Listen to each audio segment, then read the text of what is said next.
ইউক্রেনের সঙ্গে একটি স্থায়ী শান্তি চুক্তি হতে পারে।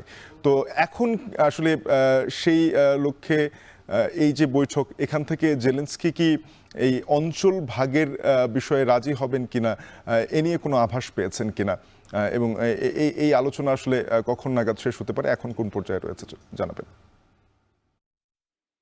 হ্যাঁ, শাফিন, আপনি যেমনটি বলছিলেন যে অনেক দিনের কাঙ্ক্ষিত যে বৈঠকটি হয়েছে আজকে হোয়াইট হাউসে প্রেসিডেন্ট ডোনাল্ড ট্রাম্প এবং ইউরোপের শীর্ষ নেতা যারা ছিলেন তাদের মধ্যে এবং প্রেসিডেন্ট জেলেনস্কির মধ্যে, সেই বৈঠকটি আজকে হয়েছে। এবং এই বৈঠকের পরে প্রেসিডেন্ট ডোনাল্ড ট্রাম্প একটি টুইট করেছেন এবং সেই টুইটে তিনি বলেছেন তিনি তিনি ইউরোপের নেতাদের সাথে বৈঠকের পরে তিনি প্রেসিডেন্ট পুতিনের সঙ্গেও তিনি ফোনে কথা বলেছেন এবং তারা প্রত্যেকেই একমত হয়েছেন যে কিভাবে এই যুদ্ধটি থামানো যায়।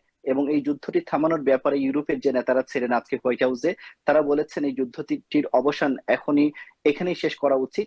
তবে এই যুদ্ধ শেষের ফলে যাতে ইউক্রেন ক্ষতিগ্রস্ত না হয় সেই বিষয়টি যাতে নিশ্চিত করা যায়, সে কারণেই জেলেনস্কির সাথে আমরা দেখেছি যে ইউরোপের নেতারা আজকে হোয়াইট হাউসে ছিলেন। তবে প্রেসিডেন্ট ডোনাল্ড ট্রাম্প যেমনটি বলছেন যে তিনি পুতিনের সঙ্গে কথা বলেছেন এবং তিনি চাচ্ছেন ত্রিপক্ষীয় একটি বৈঠক ডাকতে।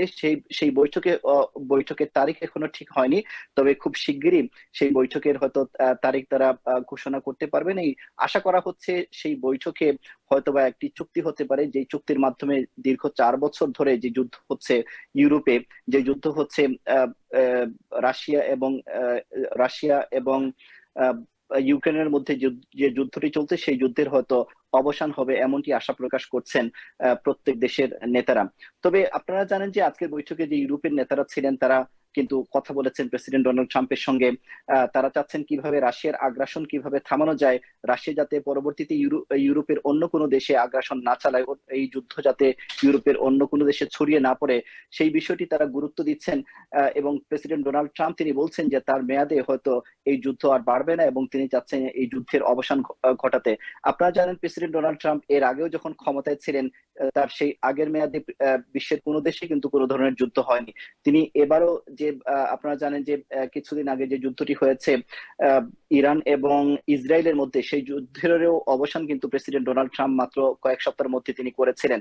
এবং তিনি চাচ্ছেন তার এই মেয়াদে, এবং শুধু এই মেয়াদে নয়, যে এই কিছুদিনের মধ্যে ইউক্রেন এবং রাশিয়ার মধ্যে যে যুদ্ধটি হচ্ছে সেই যুদ্ধ তিনি থামাতে। এবং তিনি আশা প্রকাশ করছেন যে প্রেসিডেন্ট জেলেনস্কি তার কথায় একমত হয়েছেন এবং তিনিও চাচ্ছেন যে কিভাবে সুষ্ঠু সমাধান করা যায়।